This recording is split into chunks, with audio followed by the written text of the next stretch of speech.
Sebelum kita mendengarkan uraian firman Tuhan, mari kita bersatu di dalam doa. Ya Tuhan, kami bersyukur karena Engkau mengasihi kami, sehingga Engkau mengutus firman-Mu yang kekal itu, yang sejat dan sehakikat dengan Engkau itu, turun ke dalam dunia ini menjadi juru selamat kami.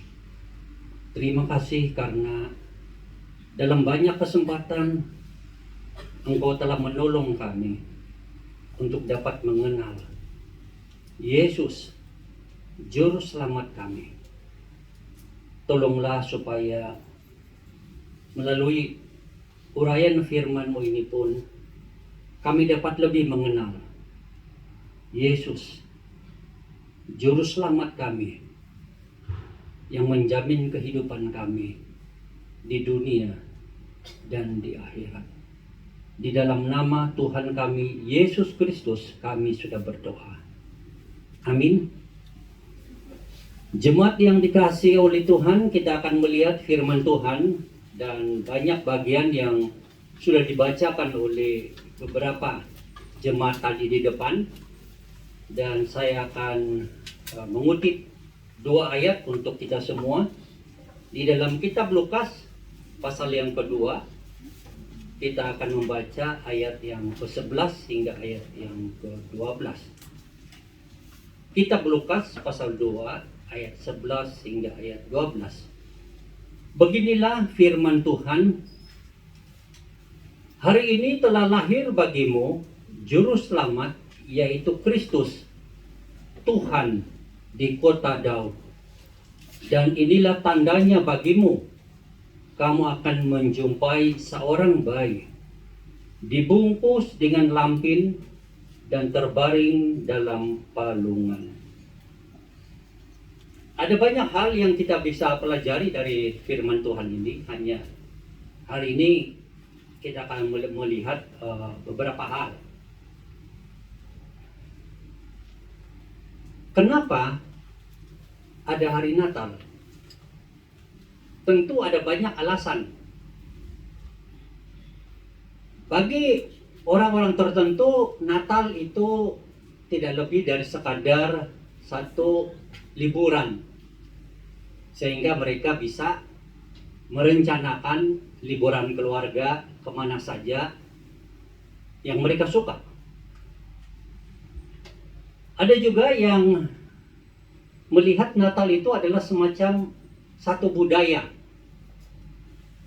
yang dimiliki oleh orang Kristen atau gereja, di mana setiap tahun mereka akan mengadakan perayaan Natal atau sesuatu yang berkaitan dengan kegiatan di gereja yang sudah ditetapkan. Tapi sesungguhnya bagi kita apa sih sebenarnya Natal itu? Kenapa ada hari Natal? Bagi orang Kristen, seperti yang Tuhan firmankan di dalam Alkitab, Natal itu adalah Kristus lahir ke dunia ini. Yesus lahir ke dunia ini. Mungkin saudara tetap bertanya, apa maksud Yesus lahir ke dunia ini? Apa tujuan Yesus lahir ke dunia ini? Kenapa Yesus harus lahir ke dunia? Di dalam firman Tuhan yang kita baca tadi, dikatakan bahwa pada hari ini telah lahir bagimu juru selamat.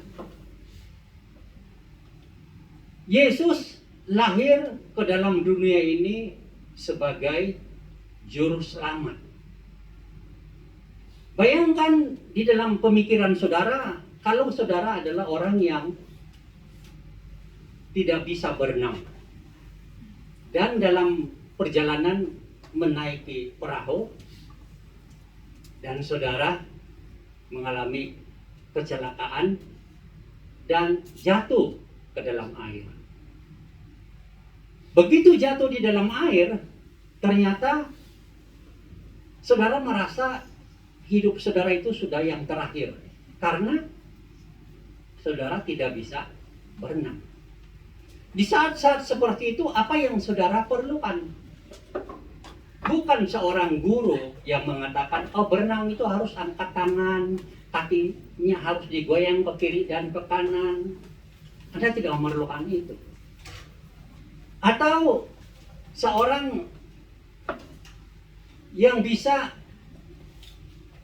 mengajar saudara bagaimana bertenang di dalam air. Kamu tenang aja, jangan banyak goyang. Nanti akan muncul sendiri.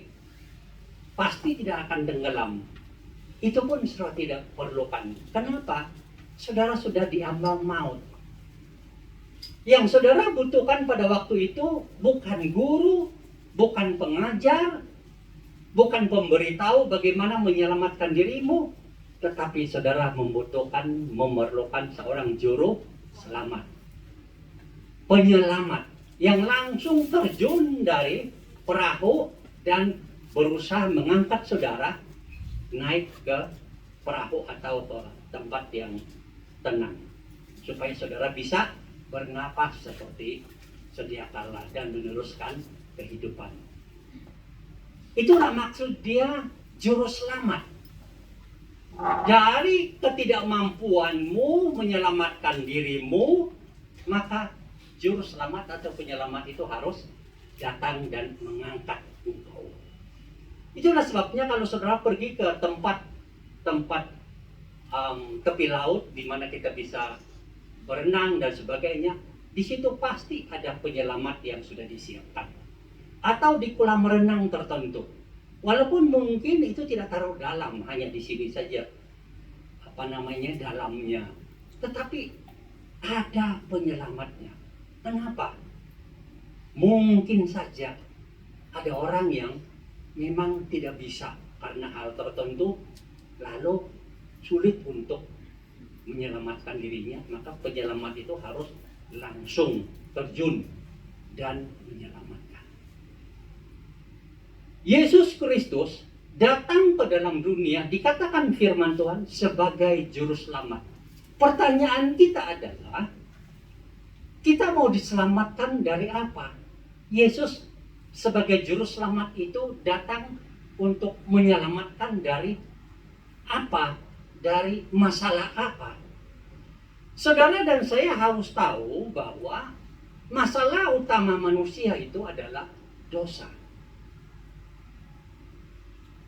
Setiap kita itu dilahirkan sebagai manusia berdosa. Itulah sebabnya tanda-tanda saudara bisa mengenal diri saudara, diri kita adalah orang berdosa adalah saat kita menggunakan pikiran kita selalu berpikir hal-hal yang buruk dan jahat, merencanakan hal-hal yang tidak baik terhadap orang lain dan sebagainya. Itu kita tidak tahu kenapa, tapi dia muncul dengan sendirinya. Berpikir hal-hal yang baik. Berpikir juga hal-hal yang tidak baik terhadap orang lain. Atau sikap hati kita yang paling dalam, tiada yang tahu. Tiada yang tahu. Tersembunyi di dalam. Tapi kita mengenal, kita itu orang berdosa. Kenapa? Sikap kita itu ada yang tidak benar terhadap orang lain, terhadap siapa saja. Walaupun mungkin orang itu sudah berbuat baik, tapi ada sikap-sikap yang negatif di dalam diri kita. Kenapa itu muncul? Mungkin sudah katakan saya ini orang baik kok, tapi ada pikiran-pikiran yang buruk, ada pikiran-pikiran yang jahat, ada rencana-rencana yang jahat, ada sikap yang buruk, ada sikap yang jahat dan sebagainya. Ini semua membuktikan bahwa kita ini sama seperti yang Tuhan katakan di dalam Alkitab, kita adalah manusia yang berdosa. Tuhan berkata di dalam Alkitab, karena semua orang telah berbuat dosa. Kita semua berdosa. Dan dosa inilah yang dapat menghancurkan kehidupan saudara dan saya.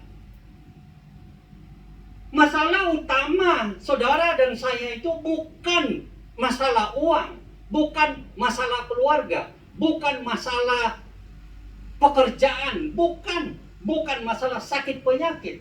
Itu bukan masalah utama kita.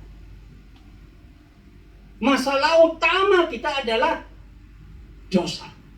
Dosalah yang membuat hati kita itu tidak bahagia. Hati kita itu tidak ada damai sejahtera. Saudara tentu mengalaminya, bukan? Saat saudara memiliki segala sesuatu di dalam tangan saudara, mungkin itu sejumlah uang yang cukup banyak. Mungkin ketika saudara merasa bahagia dan tersenyum, tapi kemudian hati saudara tidak bahagia,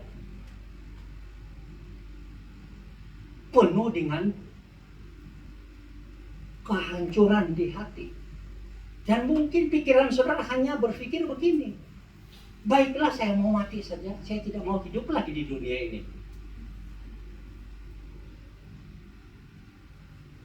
Saudara berusaha mencari kebahagiaan itu dari segi keuangan, material, atau pernikahan, atau apapun yang ada di dunia ini. Ada orang yang sudah memiliki semuanya, hatinya tetap kosong. Hatinya tetap tidak bahagia. Dan saudara tidak tahu kenapa hal itu bisa terjadi. Itulah yang firman Tuhan katakan di dalam Alkitab. Karena engkau telah berdosa.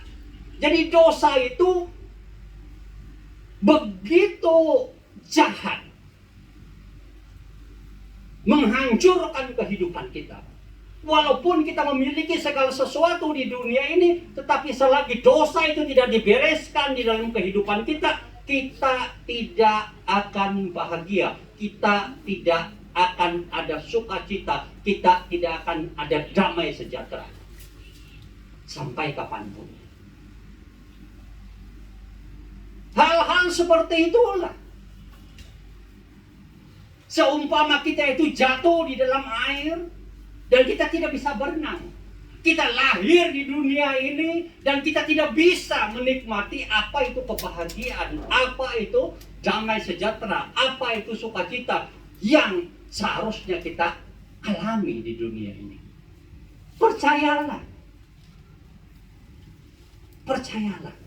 Sekuat apapun saudara mencari kebahagiaan di dalam uang, Anda tidak akan dapat. Percayalah. Anda sudah tahu itu. Anda sudah alami itu. Di tangan saudara ada 10.000, saudara ketawa sini sana, besok hati saudara tetap kosong. Saudara punya rumah yang bagus, tetap ada hati saudara yang kosong. Saudara punya pacar yang ganteng, yang wow, bahasa pujukannya, bahasa cintanya, sebentar hati saudara tetap kosong. Dosa itu menghancurkan hati kita dan hidup kita. Dan Kristus datang berkata, aku datang supaya mereka mempunyai hidup yang sesungguhnya dan mempunyainya di dalam segala kelimpahan. Suatu kehidupan yang berarti dan penuh kebahagiaan. Jadi Kristus sebagai juru selamat datang menyelamatkan kita dari kehancuran hati, dari kekosongan hati, dari ketidakbahagiaan, dari tidak ada tujuan, dari segala sesuatu yang membuat hati kita itu merasa aku mau akhiri hidup ini. Kristus datang untuk membantu dan menolong, memenuhi saudara dengan kehidupan yang berarti dan penuh kebahagiaan. Bukan itu saja, juru selamat yang Yesus miliki itu adalah menyelamatkan kita dari hukuman dosa. Allah kita itu adil. Apa itu arti keadilan? Kalau kesalahan yang sudah alami harus dihukum, itu namanya keadilan. Memang dunia sekarang ini tidak ada keadilan. Orang yang benar justru disalahkan, orang yang salah dibenarkan. Itu tanda-tanda orang yang berdosa itu begitu. Kalau saudara bersama dengan teman-teman, yang benar malah digosipin, yang benar malah dikutukin, yang benar malah dipojokin, dibawa-bawa, dibuat-buat cerita yang aneh-aneh. Nah itu kan tanda-tanda orang berdosa di dalam hatinya. Nggak ada sama sekali yang sehat di hatinya. Itu tanda bahwa dia itu penuh dosa. Dosa itu Tuhan akan hukum. Dan saudara akan menanggungnya. Anda tidak bisa lari di hadapan Tuhan. Engkau bisa lari dari majikanmu. Engkau bisa lari dari keluargamu. Engkau bisa lari dari pacarmu. Engkau bisa lari dari suamimu. Engkau bisa lari dari teman-temanmu. Tapi engkau tidak bisa lari daripada Tuhan. Tuhan melihat dan mengenalmu luar dalam.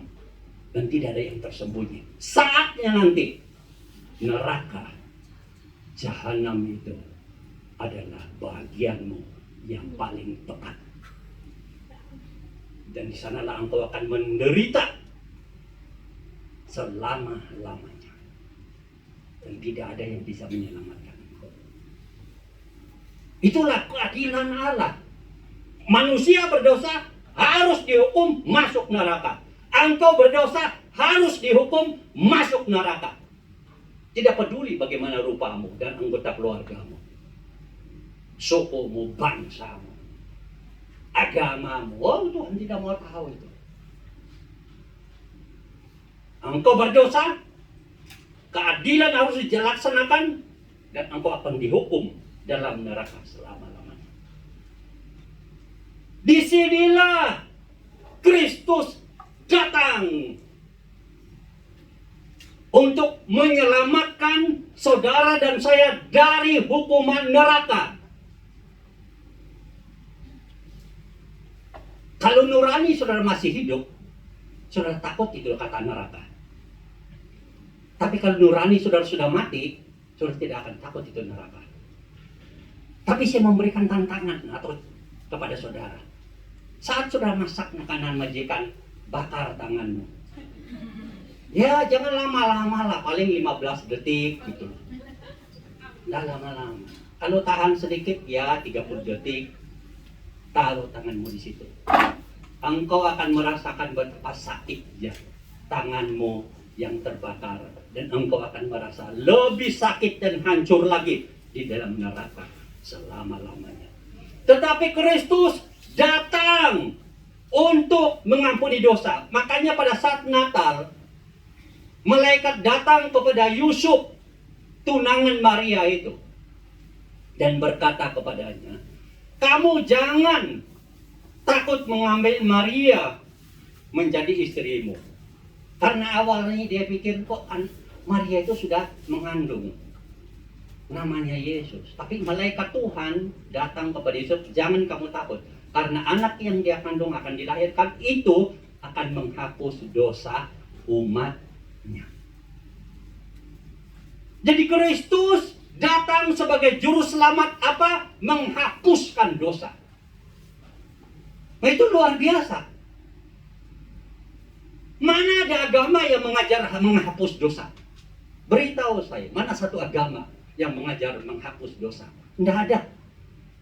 Tidak ada satupun agama di dunia ini yang mengajar Tuhan yang dapat menghapus dosa. Tidak ada. Yang ada adalah engkau berdosa, buatlah amal dan ibadah banyak-banyak supaya Tuhan lihat amal dan ibadahmu banyak, dia lupa dosamu. Tapi tidak dihapus. Dan saudara dan saya harus tahu, Tuhan adalah kudus. Dan dia tidak akan bercampur dengan yang namanya dosa.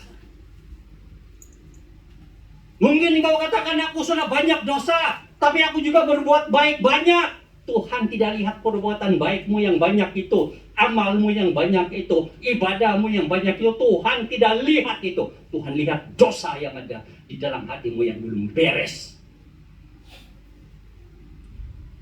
Makanya Kristus datang ke dalam dunia ini sebagai juru selamat, menghapuskan dosa.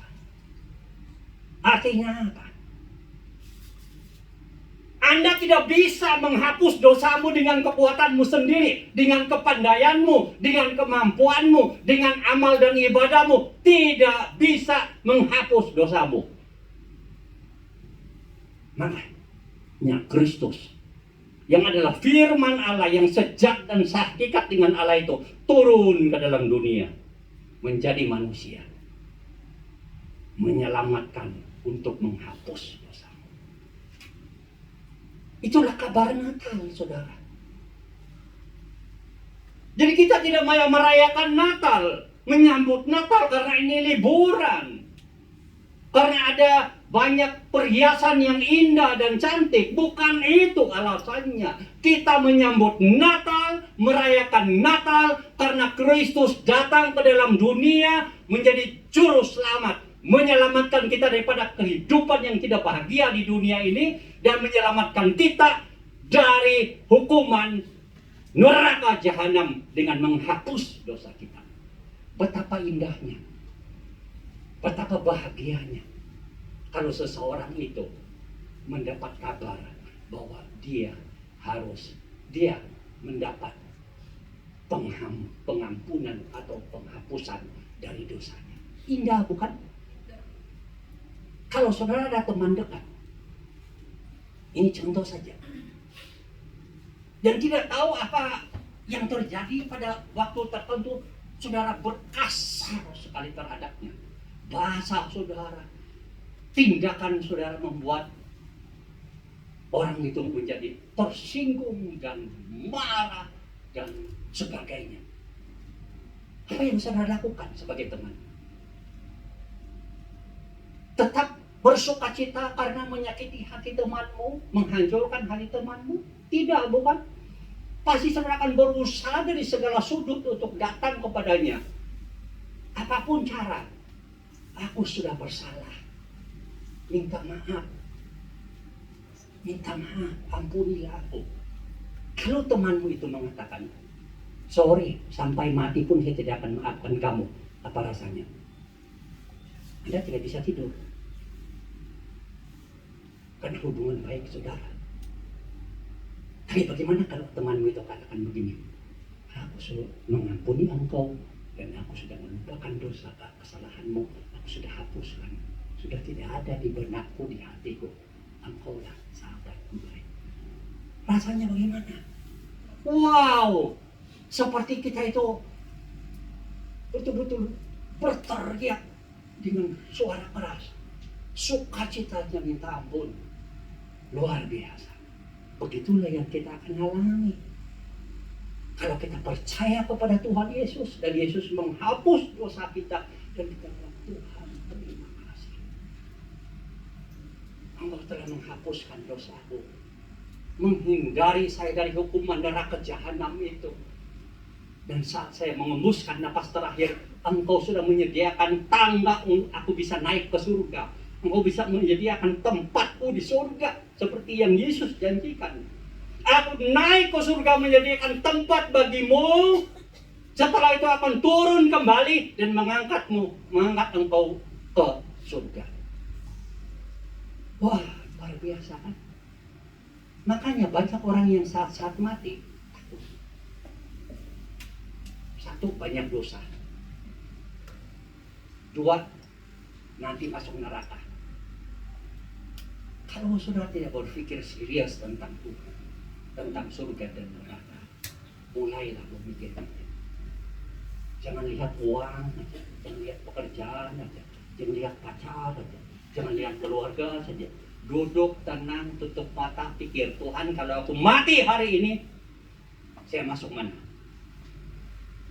Kalau dalam hati mau mengatakan, pasti neraka lah, pasti neraka.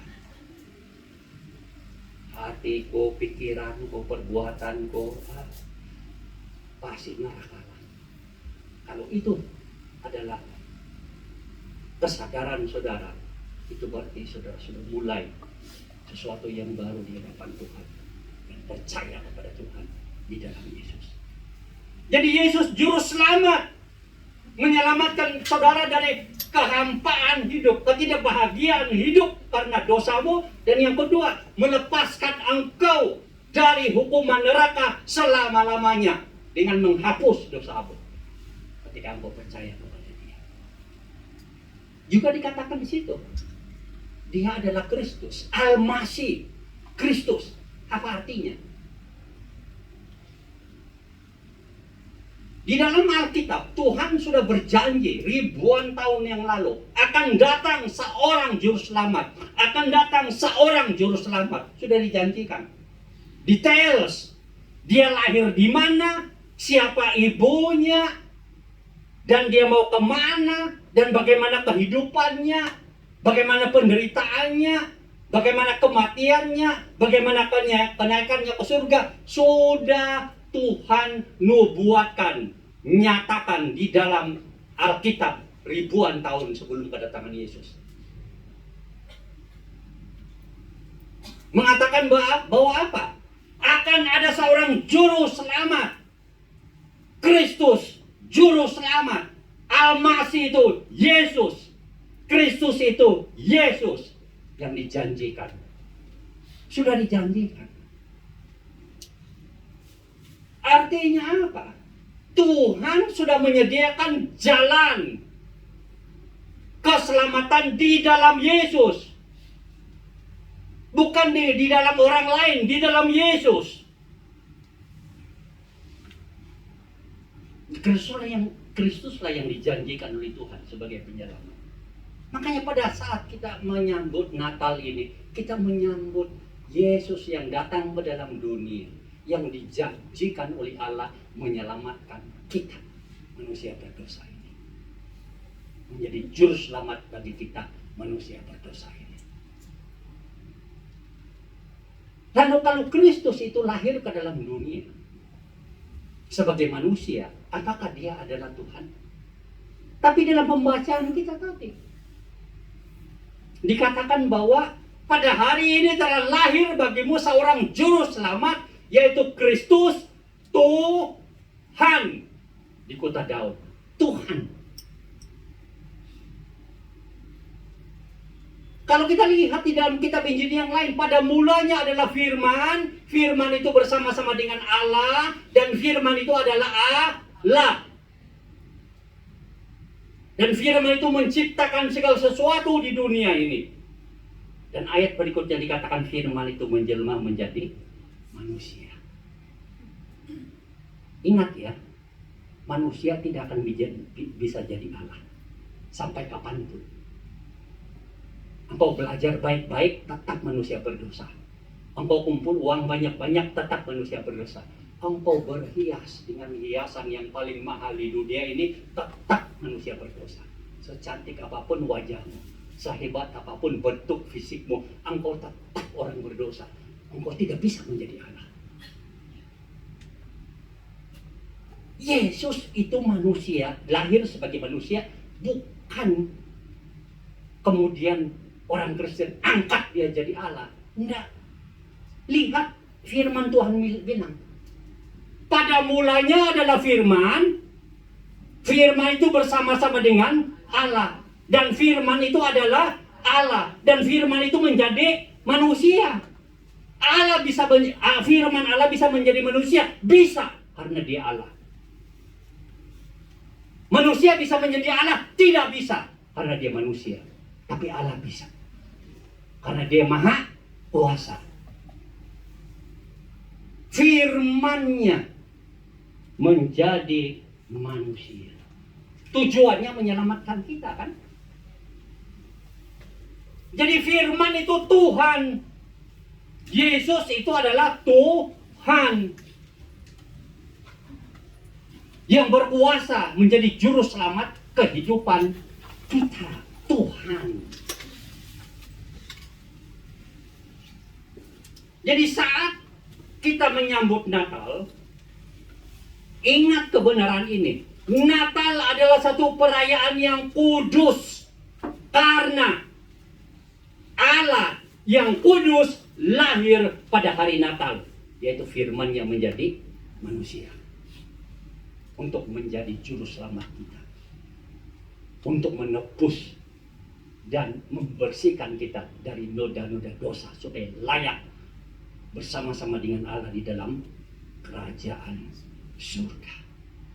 Yesus itu adalah Tuhan. Jadi saat kita merayakan Natal, menyambut Natal, milikilah sikap untuk menyambut lahirnya firman yang adalah Allah itu menjadi manusia. Dari sononya Kristus adalah Allah menjadi manusia. Coba kalau di dalam dunia ini firman itu atau kata-kata itu bisa nggak punya kuasa yang sama dengan pemilik kata-kata itu atau firman itu? Bisa. Sebagai contoh, seorang raja di China pada zaman dulu, dia menulis satu titah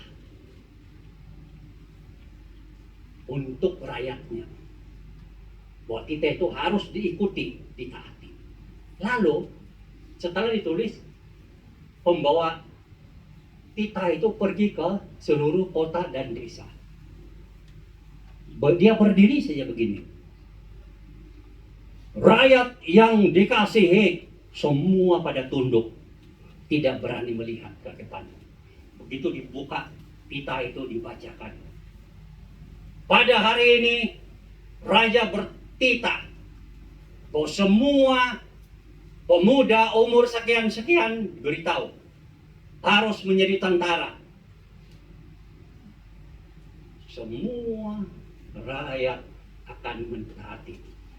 Titah, apakah titah itu sama kuasanya dengan raja yang tinggal ribuan batu? Sama. Hanya dalam bentuk surat atau catatan, tapi kuasanya sama. Sama. Siapa yang melanggar, mati. Begitulah Allah. Allah berfirman, dia masih ada firman di sana, di surga sana. Tapi firmannya turun menjadi manusia yang sejak dan sehakikat dengan dia. Dan ini punya kuasa yang sama, punya keilahian yang sama dengan Allah di surga. Makanya Yesus dapat melakukan apa saja seperti apa yang dilakukan oleh Allah. Dia bisa mengampuni dosa, dia bisa memberikan kehidupan, dia bisa membelah laut, berjalan di atas air, menghentikan badai, dan banyak lagi yang Yesus lakukan, membuktikan bahwa dia adalah Allah. Mujizat-mujizat yang dia lakukan. Bahkan Yesus itu adalah Tuhan yang sampai saat ini hidup di surga dan datang kembali untuk membawa kita ke surga.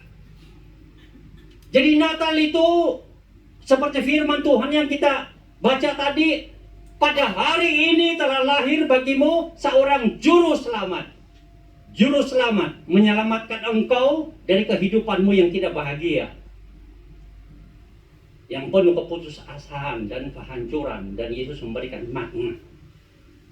Menyelamatkan engkau atau menjadi juru selamat bagimu dari hukuman dosa, karena engkau adalah manusia berdosa. Dan Yesus datang seperti yang firman Tuhan katakan, menghapus dosa yang percaya kepada dia. Dan Kristus itu adalah yang dijanjikan oleh Allah ribuan tahun sebelum kedatangannya. Tuhan sudah berfirman akan ada juru selamat, akan ada juru selamat. Dia lahir dari wanita seperti ini, dia akan lahir di sini, dan dia akan seperti ini dan seperti itu. Tuhan sudah beritahu bahwa inilah yang dimiliki oleh Kristus Al-Masih itu, Mesias yang dijanjikan sebagai juru selamat itu. Dan itu semua digenapi di dalam diri Yesus saat dia lahir pada hari Natal. Dan Kristus adalah Tuhan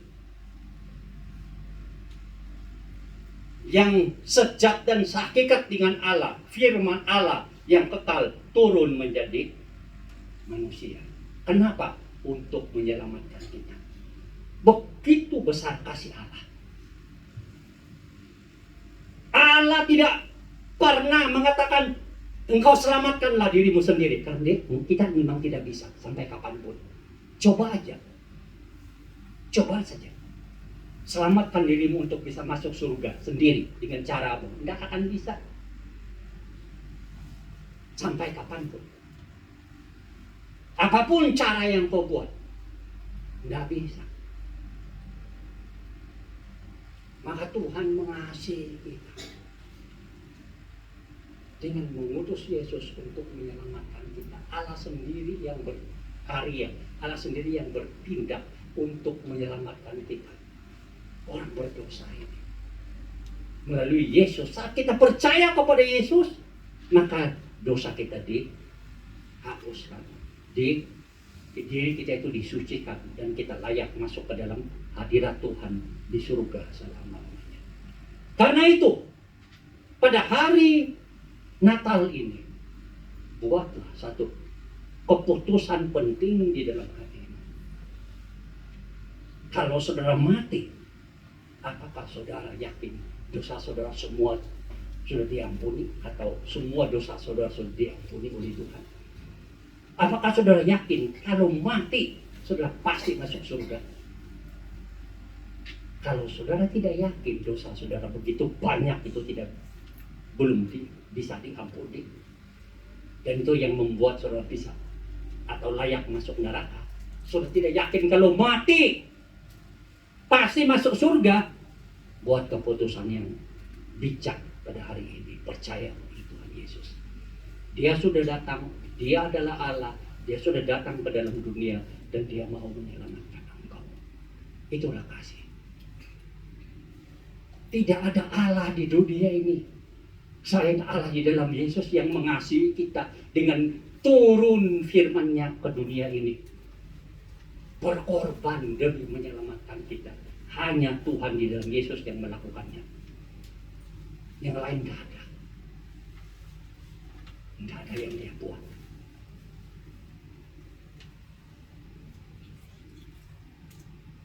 Sebagai ilustrasi, ada majikan saudara yang begitu baik, perhatian, bahkan berkorban bagi saudara. Itu saudara akui. Walaupun ada juga majikan yang saudara tahu tidak terlalu adil bagi saudara. Walaupun saudara mendapat gaji yang cukup, yang pas, yang tepat, tapi ada hal-hal tertentu yang mungkin saudara tidak puas.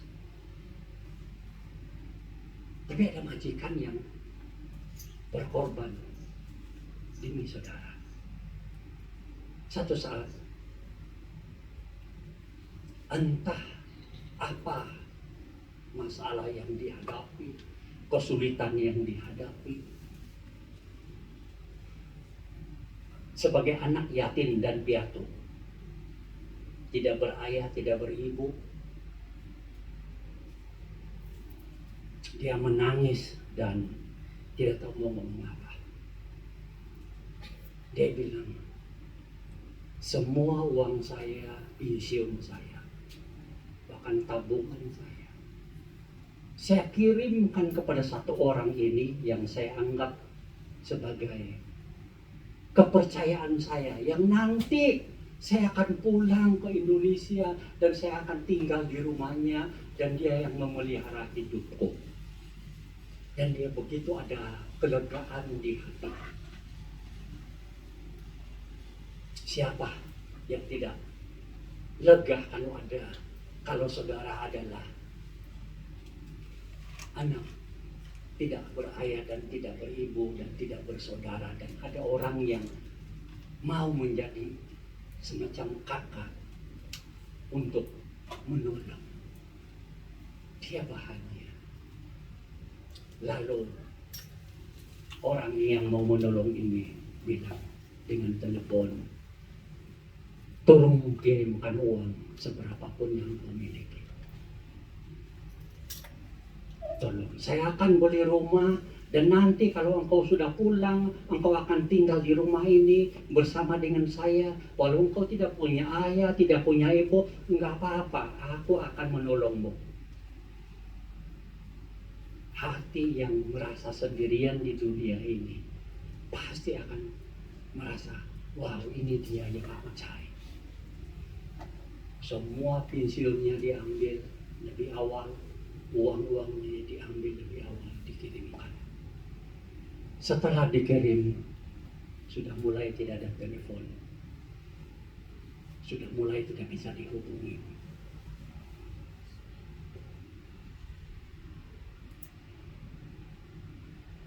Hatinya hancur. Tangisannya tidak berhenti. Mau mati rasanya. Lihatlah orang-orang yang penuh dosa itu begitu. Agamanya pun dia lupa. Ini memang agamanya setan barangkali. Mungkin keturunan setan sampai bisa menipu begitu. Memang ada orang begitu. Beragama tapi anak setan. Jahatnya minta ampun. Tidak dihubungi, tidak bisa apa-apa. Ketika saya berbicara menolong, memberikan kekuatan kepadanya, majikannya datang dan berbicara kepada saya. Inilah pembantuku mengalami situasi yang sangat buruk. Orang yang dianggap saudara akhirnya mengambil semua hartanya dan sebagainya, dan dia sekarang bukan saja nol tapi minusnya kebanyakan dan hidupnya sudah tidak bagaimana kita. Sebagai seorang konselor, apa yang saya bisa lakukan? Tidak ada. Dalam hati saya hanya berdoa, Tuhan, Engkau memberikan anugerah pertolongan kepada anak ini. Majikannya bilang, saya akan bayar semua hutangnya dan sebagainya yang belum beres.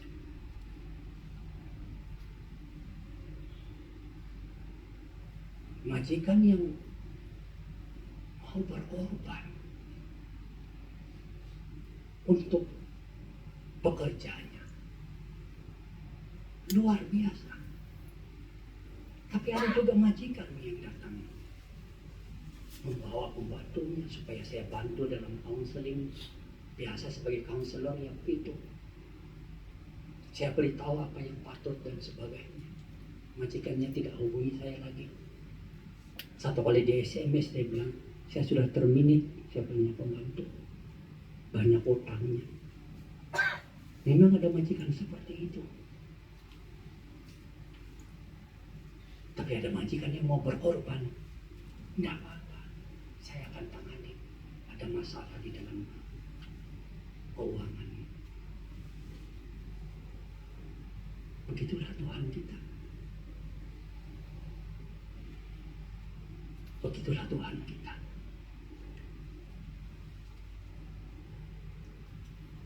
Dia bilang, aku sendiri yang datang ke dunia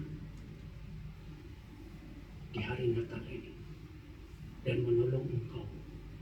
Dosa-dosa sebesar apapun dosamu, aku sendiri yang akan berkorban untuk menolongmu. Supaya dosa yang menghancurkan engkau itu akan dihapuskan dari diri. Itulah Natal. Tuhan sendiri datang di dalam Yesus Kristus untuk menolong, berkorban bagi kita, menghapuskan dosa-dosa kita. Amin. Mari kita berdoa. Tundukkan kepalamu dan lihatlah hatimu.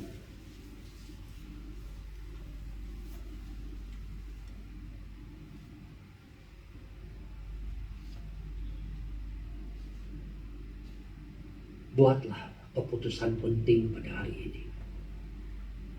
Begitu banyak dosamu yang menghancurkan hidupmu, yang tidak membuat engkau bahagia, tidak membuat engkau tenang.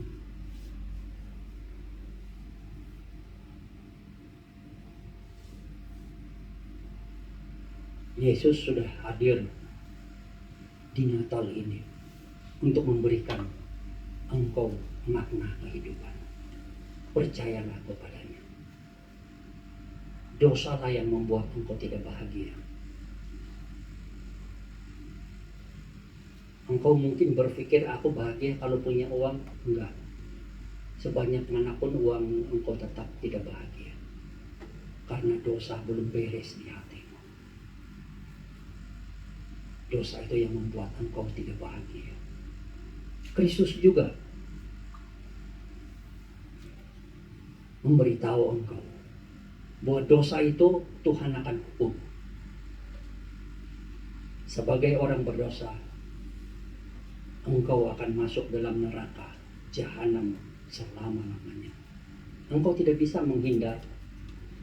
Apapun caramu, apapun usahamu, saat engkau mati nanti sebagai orang berdosa, engkau langsung dimasukkan oleh Tuhan ke dalam neraka selama-lamanya.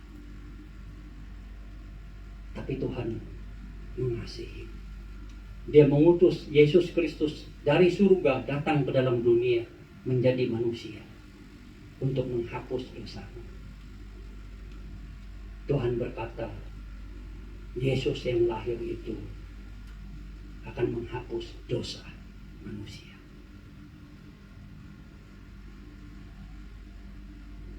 Tuhan sendiri yang berkorban datang ke dalam dunia ini untuk menolongmu, memberikan kebahagiaan dan menghapus segala dosamu. Karena engkau memang tidak bisa.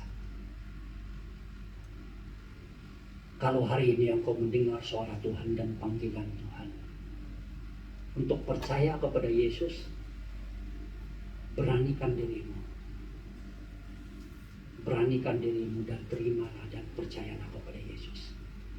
Kalau engkau mau percaya kepada Yesus, ikuti doa ini di dalam hatimu. Tidak ada orang lain yang tahu, hanya Tuhan yang tahu apa yang ada di hatimu. Ikutilah doa ini.